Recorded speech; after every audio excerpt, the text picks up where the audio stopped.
5 بڑے ہیں ان کو ایک میز پر لائے گا کون, اور جو لانے والا ہے اس پر کیا سب پارٹیوں کو, تمام ہی لوگوں کو, تمام ہی فریقین کو اتفاق ہوگا؟ دیکھیں پہلی بات یہ کہ جب ایک اہم وزیر, ایک اہم جو ہے نون لیگ کے رہنما یہ کہہ رہے ہیں کہ 5 بڑوں کو بیٹھنا چاہیے, تو اس کا مطلب ہے وہ اعتراف ہے کہ کوئی مسئلہ ہے پاکستان کے اندر, جو ہے کوئی کنٹرڈکشن ایسا ہے جس کا ریزالو ہونا بہت ضروری ہے. تو ایک تو یہ خوشائند بات ہے, میں سمجھتا ہوں رانا ثناء اللہ صاحب نے جو بات کی انٹرویو کے دوران, لیکن آپ نے بڑا مناسب سوال کیا کہ بھئی اس پہ تیار کون ہوگا اور کون اس پہ تیار نہیں ہوگا. تو ظاہر ہے کہ یہ تو وہ جو بڑے ہیں وہی اس کا جواب دے سکیں گے, لیکن ایک ہمیں اعتراف کرنا چاہیے کہ اس پاکستان میں اس وقت جو ہیں کنٹرڈکشنز یا تضادات جو ہیں وہ کافی بڑھ گئے ہیں. وہ تضادات سیاسی بھی ہیں, وہ معاشی بھی ہیں.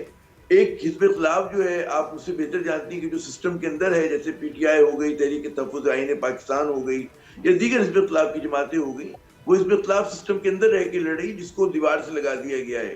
ایک حزب اختلاف وہ ہے کہ جو سسٹم کو ہی نہیں مانتی, ٹی ٹی پی جیسا دہشت گرد گروپ ہے, بلوچستان میں لڑنے والے دہشت گرد گروہ ہیں, تو وہ بھی ایک حزب اختلاف ہے کہ سسٹم سے باہر رہ کے جو لڑ رہے ہیں.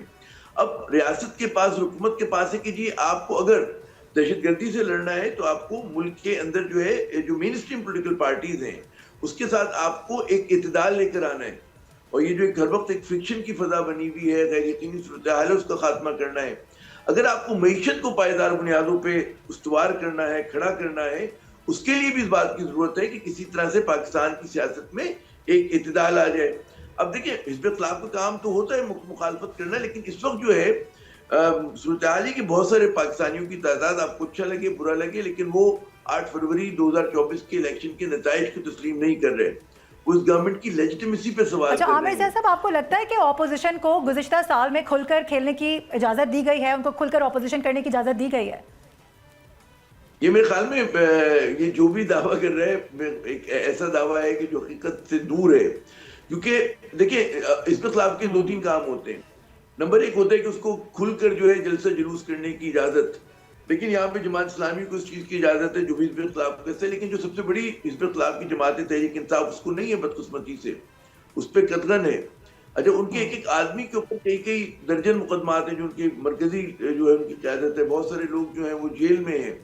تو یہ جو ہے اس بات کی اشارہ کرتے ہیں کہ جی جمہوریت جو ہے نارمل نہیں ہے. اور تحریک انصاف کو کیا, یہ جو میں تو کیونکہ صحافی ہوں اور میں ایک کہتے ہیں ایبسلوٹسٹ ہوں فریڈم آف ایکسپریشن کے معاملے میں, کہ آپ کو بولنے کی آزادی ہونی چاہیے, اور جب آپ کا سچ طاقتور ہوتا ہے تو جھوٹ اس کے سامنے کھڑا نہیں ہوتا. تو لیکن یہاں پہ پیکر جیسے قوانین لے کر آ گئے اس کے تحت جو ہے آپ نے آزادی اظہار کو کرمنل اوفینس بنا دیا, جو کہ بہت ہی غلط بات ہے. اب فرض کریں کوئی جھوٹ بھی بول رہے تو ڈیفیمیشن لائبل کے جو پرانے لاز تھے اس کے تحت کا آپ ڈیل کر سکتے تھے, لیکن یہاں پہ جب آپ لوگوں کو میں کہتا ہوں کہ چلو انہوں نے بالکل جھوٹ بولا, مانتے ہیں اس بات کو, کہ جب آپ لائف امپریزمنٹ دے رہے ہوتے ہیں, لائف سینٹنس دے رہے ہوتے ہیں, یہ ایک بڑا منفی پوری دنیا میں پیغام جا رہا ہوتا ہے, کیونکہ بھئی وہ تو ہی سمجھ رہا ہے خبر میں کہ جی آزادی اظہار کا مسئلہ ہے. میرا آرگومنٹ یہ ہے کہ جی آپ جو ہے آپ کا سچ اتنا طاقتور ہوتا ہے کہ اس کے سامنے آپ کی حقائق اتنے طاقتور ہوتے ہیں کہ اس کے سامنے جھوٹ کھڑا نہیں ہو سکتا. ریاست بہت بڑی چیز ہوتی ہے, بڑی مضبوط چیز ہوتی ہے, تو 2-4 یوٹیوبر 2-4 صحافی جو ہے اس کی اوقات نہیں ہوتی کہ ان کو چیلنج کر سکے. جب آپ ان پہ سختی کرتے ہو تو آپ انڈیکیٹ کر رہے ہو تو آپ کی طاقت نہیں بلکہ آپ کی کمزوری ہے. تو میری التجا یہ کہ پاکستان جیسی مضبوط ریاست, ایٹامک پاور ہے, ابھی اس نے بھارت کے دانت کھٹے کیے ہیں, وہ صحافیوں سے ان لوگوں سے الجھنا چھوڑ دے, انہیں بولنے دے. اگر وہ غلط بیانی کر رہے ہیں تو آپ کے پاس تو سچ ہے نا بھائی, سچ کی طاقت سے ان کو ڈیفیٹ کریں. لیکن وہ ہوتا ہے نا کہ سینسرشپ ہوتی ہے, کسی کو آپ سزائے موت دے دیں, جیل میں بند کر دیں, ایکسٹریم فارم آف سینسرشپ ہوتی ہے, اس کی ضرورت نہیں ہوتی جمہوریت میں. تو ذرا سا اس کی ضرورت ہے, کچھ گورنمنٹ کنڈکٹ کری اس پہ نظر ثانی کی ضرورت ہے. جی مارو ٹھیک ہے, فریڈم آف اسپیچ کا ہی سوال آگے بڑھا لیتے ہیں.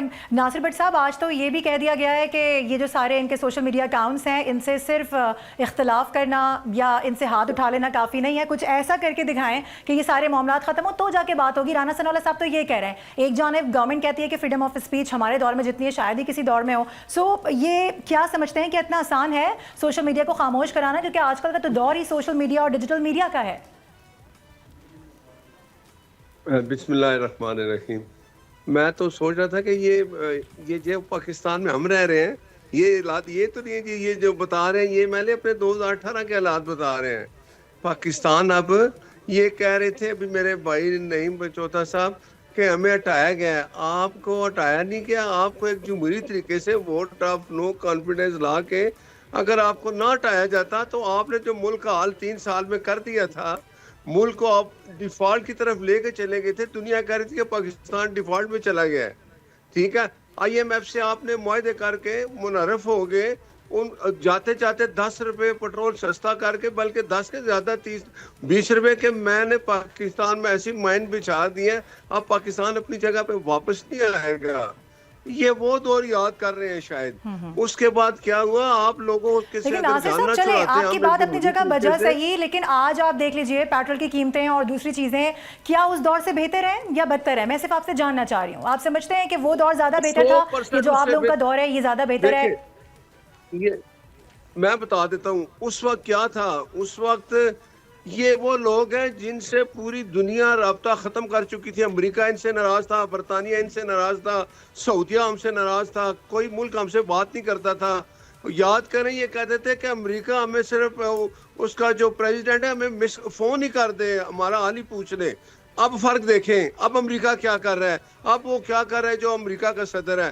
وہ صبح جب بھی کوئی پریس کانفرنس کرتا ہے تو نام ہی پہلے عاصم منیر صاحب کا لیتا ہے, پرائم منسٹر کا لیتا ہے.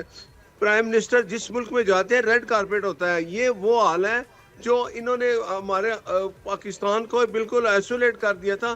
ہم چیزیں واپس لا رہے ہیں. جس تباہی کی یہ بات کریں, یہ کر کے گئے تھے. جب آپ کوئی بلڈنگ گراتے ہیں اس کو اٹھانے میں ٹائم لگتا ہے.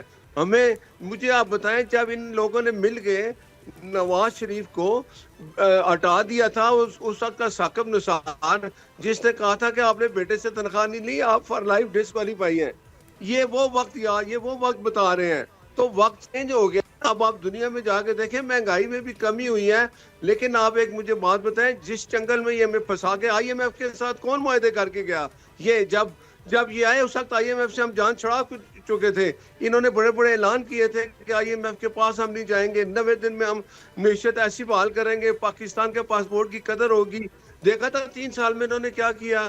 وہ ایک ان کا تھا رستو, وہ جو اسد عمر تھا, میں 90 دن میں یہ کر دوں گا, بھاگ گیا. انہوں نے 4 اپنے جو ہے نا وہ وزیر خزانہ چینج کیے. مجھے آپ بتائیں, ملک اس وقت بہتر انہیں یہ حالت کر کے گئے تھے یا بہتر ہوا ہے؟ تمام سیاسی جماعتیں جو حکومت میں ہیں انہوں نے مل کے, ہم نے اپنے بیانیے کو چھوڑ دیا کہ بھائی پاکستان پہلے ہے اور باقی بیانیے اور سیاسی جماعتیں بعد میں آتی ہیں, لیڈران بعد میں آتے ہیں. اور یہ کیا کہتے ہیں, ان کی حالت یہ کہتے ہیں جی کہ وہ ان کی ایک میں نے کہتی ہے پہلے استغفر اللہ عمران خان پھر پاکستان. یہ وہ لوگ ہیں, یہ پاکستان کے مجھے نہیں سمجھ آتی ہے کیسی سیاسی جماعت ہے جو اپنی فورسز پہ حملے کرتے ہیں. ان کو سزائیں ہوئی ہیں تو کیوں ہوئی ہیں؟ انہوں نے اپنی فورسز پہ حملے کیے ہیں, انہوں نے پولیس والوں کو شہید کیا ہے, رینجرز کو انہوں نے شہید کیا. یہ وہ لوگ ہیں. آپ مجھے بتائیں پاکستان کی ہسٹری میں کبھی ایسا ہوا ہے؟ کسی ملک میں جا کے دیکھیں کسی سیاسی جماعت نے اپنی فورس پہ حملہ کیا ہے؟ کوئی جی ایچ کیو پہ جا کے حملے کرتا ہے؟ یہ دشمن کرتا ہے. ہم صاحب ملک سے جب ہم ان سے ہمارا اسی کا جواب لے لیتے ہیں. پنجودا صاحب کی جانب بڑھتے ہیں. جی ایک سیکنڈ ذرا ایک بات سن لیں. بولیے. ہندوستان کے ساتھ جو ہم نے کیا دنیا نے دیکھا, اور اب ہم ایک نیوکلیئر پاور پہلے بھی تھے اب بھی ہیں, لیکن ان کے دور میں کبھی نندن آیا تھا تو ان کا وہ ساتھ جو تھا نا پرائم منسٹر جو اس کو زبردستی مسلط کیا, اس نے کیا میں حملہ کر دوں وہ. اور یہ دیکھیں اس وقت جو پرائم منسٹر تھا اس نے بہادری کی, آرمی چیف نے اتنی بہادری سے یہ ایک اسٹریٹجک طریقے سے وار لڑی. وار کو ایسے طریقے سے انہوں نے ترتیب دیا کہ ہندوستان بھاگتا چلا گیا امریکہ کے پاس کہ بھائی ہم یہ صاحب یہ تو فیلڈ مارشل کا کمال ہے نا. یہ تو ان کی پوری قیادت وہ کس طرح سے لیڈ کر رہے تھے, یہ تو وہ سارا معاملہ ہے نا. گورنمنٹ کی جانب سے کیا ہو رہا ہے ہم تو اس پر بھی بات کر رہے ہیں. جی ایک سیکنڈ اس وقت بھی تو یہی آرمی ہماری تھی. اس وقت کے جنرل نے یہ بہادری نہیں دکھائی, عاصم منیر نے بہادری دکھائی, لڑائی کی. یہ فرق ہوتا ہے. جو یہ اس نے کہا کیا تھا عمران نے کہ بھائی میں کیا حملہ کر دوں, یہ اس وقت اپوزیشن لیڈر تھے شہباز صاحب. صحیح ہے. سبسکرائب کریں اور بیل دبائیں تاکہ کوئی خبر رہ نہ جائے.